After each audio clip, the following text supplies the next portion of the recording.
Assalamualaikum warahmatullahi wabarakatuh. Perkenalkan, saya Dini Handayani dari kelas 23 TIE. Pada kesempatan kali ini saya akan menjelaskan bagaimana cara melakukan git clone atau menduplikasi project yang sudah ada di GitHub pada device yang berbeda. Lalu setelahnya saya juga akan menjelaskan penggunaan dari use effect dan juga dynamic roots. Nah, di sini saya akan membahas git clone terlebih dahulu. Pertama, silakan membuat sebuah folder kosong. Di sini saya sudah membuatnya dengan nama git clone. Seperti dapat dilihat. Selanjutnya kita akan membuka GitHub dan mengcopy link repository yang ingin diduplikasi. Seperti yang dapat lihat di sini, kita akan mengcopy link HTTPS-nya.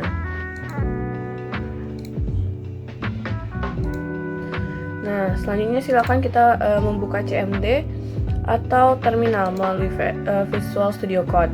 Lalu masuk ke dalam folder yang tadinya sudah kita buat.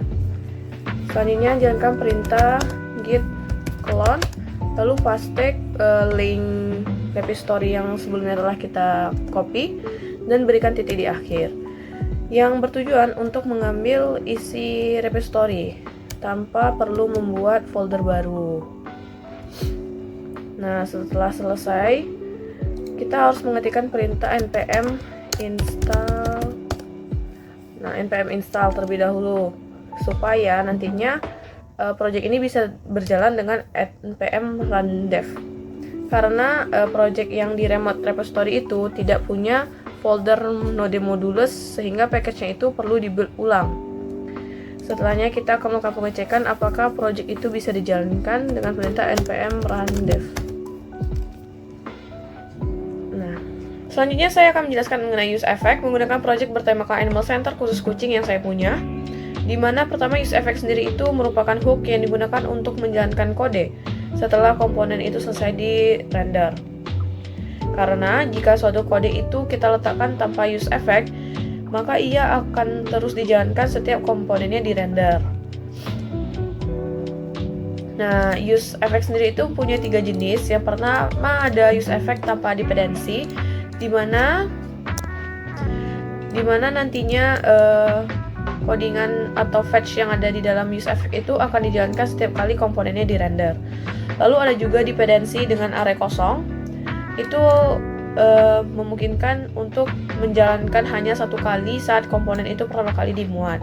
Lalu juga ada dependency tertentu dengan dimana tanda kurung sikunya itu memiliki isi atau state, dimana itu nantinya fetch itu akan dijalankan setiap kali suatu nilai itu berubah. Nah, seperti yang dapat dilihat, saya akan mencontohkannya dengan quotes, dengan komponen quotes yang telah saya buat. Nah, komponen ini akan nantinya menampilkan kutipan nasihat harian yang diambil dari server API publik melalui link berikut. Nah, saat pertama kali dimuat, komponen itu akan menampilkan sebuah kutipan, di mana nantinya juga pengguna itu bisa memuat kutipan baru dengan menekan button tanda reset. Nah, di sini saya ada menggunakan useStat karena kita akan menyimpan kutipan yang diterima dari API ke dalam variable quotes. Lalu kita juga akan menandai apakah kutipan itu sedang dimuat atau tidak menggunakan useStat loading. Lalu selanjutnya ada fungsi fetch. Kita memisahkan fetch dengan use effect agar nantinya bisa digunakan kembali. Karena di sini saya akan menggunakannya pada on click di button, sehingga dia bisa berinteraksi untuk memuat ulang kutipan baru. Nah, di sini juga ada untuk menangani error, ada catch errornya. Nih, use effect kita gunakan di bawah, di mana dia akan memanggil fetch quote sekali saat komponen itu pertama kali di render atau di mounting. Di sini kita menggunakan array dengan dependensi kosong agar memastikan bahwa fetch ini hanya di render dimuat sekali. Jika kita menghapus bagian dependensi kosong ini, nanti seperti yang dapat kita lihat, nah komponen itu akan dimuat beberapa kali. Oleh karena itu kita membutuhkan ini untuk memastikan bahwa dia hanya dimuat sekali. Nah, di sini variabel loading yang kita deklarasikan di useState itu digunakan, di mana ini digunakan untuk menampilkan text loading saat data itu sedang diambil. Nah, di sini juga ada kondisional untuk menampilkan tampilan yang berbeda untuk loading quotes dan juga quotes-nya. Di sini kita menggunakan block quotes agar tampilnya lebih menarik juga. Itu biasanya digunakan untuk menampilkan kutipan atau pernyataan dari seseorang atau sumber dari luar. Lalu yang terakhir adalah dynamic roots. Dynamic root itu adalah root yang memungkinkan URL itu untuk menerima sebuah nilai dinamis yang dapat berubah, di mana dynamic root ini biasanya digunakan pada halaman detail. Nah, di sini saya sudah menyiapkan beberapa halaman detail. Nah, saya akan memperlihatkan untuk user detail. Yang pertama, seperti yang dapat dilihat di sini, terdapat hook useParam, itu digunakan untuk menampung ID dari sebuah URL atau sebuah nilai dari sebuah URL. Nah, di sini juga menggunakan useStat, ada user dan juga error untuk menyimpan data user dan juga menyimpan pesan error. Lalu setelahnya juga menggunakan useEffect dengan dependensi ID, di mana saat ID berubah atau komponen pertama kali dimuat, ia akan melakukan fetch data dari API. Di sini kita akan menggunakan dummy JSON user.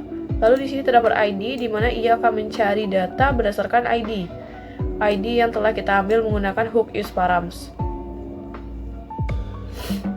Nah, di sini juga terdapat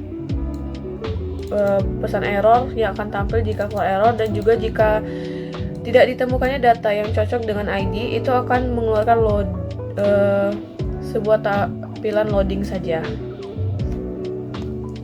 Nah, data JSON ini kan kita tampung ke dalam useState user, sehingga untuk mengambil data-data yang ada, kita hanya perlu mengetikkan user lalu nama variabelnya. Seperti yang dapat di sini ada user image, user first name, dan seterusnya.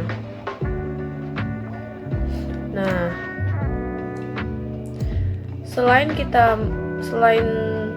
hal ini, kita juga harus mendeklarasikan path-nya di apps. Kita bisa menambahkannya seperti berikut.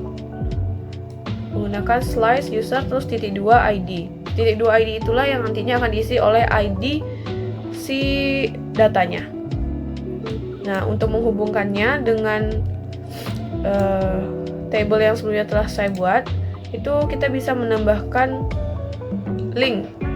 Di sini saya table itu berupa komponen, jadi saya menambahkan sebuah props baru yaitu detail link, di mana di table sendiri itu saya telah menggantinya menjadi seperti ini. Jadi dia akan mengarahkannya sesuai dengan ID dari si datanya nanti. Di sini ID datanya, ini ada props detailing. Lalu di sini saya juga ada membuat sebuah halaman detail, tetapi tanpa menggunakan data dari server lain atau API. Ini merupakan data lokal dari file JSON yang telah saya siapkan. Seperti yang contoh sini ada adoption details. Saya tidak menggunakan useEffect dan useStat di sini karena dia merupakan data lokal, jadi kita tidak memerlukan useEffects ataupun useStat untuk menampung datanya. Di sini saya hanya menggunakan hooks useParam untuk menerima ID-nya dari URL-nya. Nah, seperti dapat dilihat di sini ada variable cat yang akan menampung pencarian data dari file JSON. Nah, file JSON lokal kita ini telah kita import, lalu kita tampung dengan variable cats, sehingga di bagian variable cat ini kita akan mencari data yang ada berdasarkan ID-nya. Jadi kita melakukan perbandingan di sini, apakah ada ID yang sama. Di sini kita mengubahnya menggunakan parse in agar ID yang diberikan itu dalam bentuk integer, memastikannya dalam bentuk integer. Lalu di sini juga ada kondisi di mana jika data itu tidak ditemukan, maka dia akan mengeluarkan pesan loading seperti ini saja. Lalu di sini ada const personality stats. Ini untuk untuk melakukan perulangan di bawah nantinya, sehingga kita tidak perlu mengulang-ulang sebuah UI-nya. Nah, sama seperti sebelumnya, kita hanya perlu memanggilnya dengan variabel cat tersebut. Seperti yang dapat lihat di sini.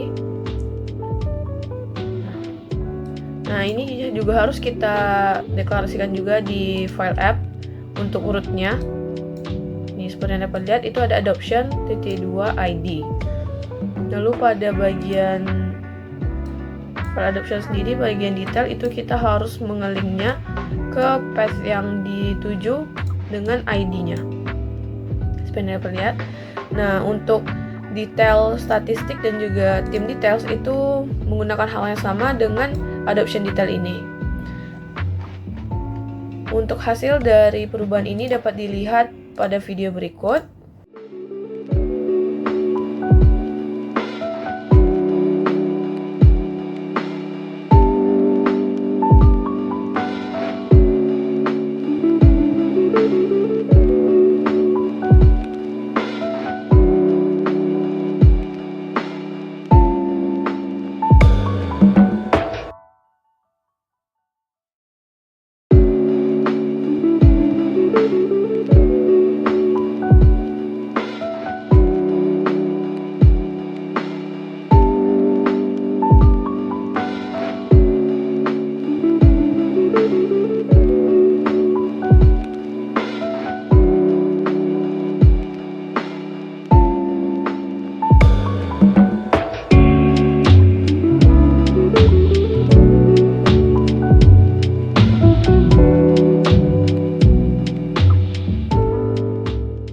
Baiklah, demikian penjelasan saya mengenai use effect, dynamic roots, dan juga git clone.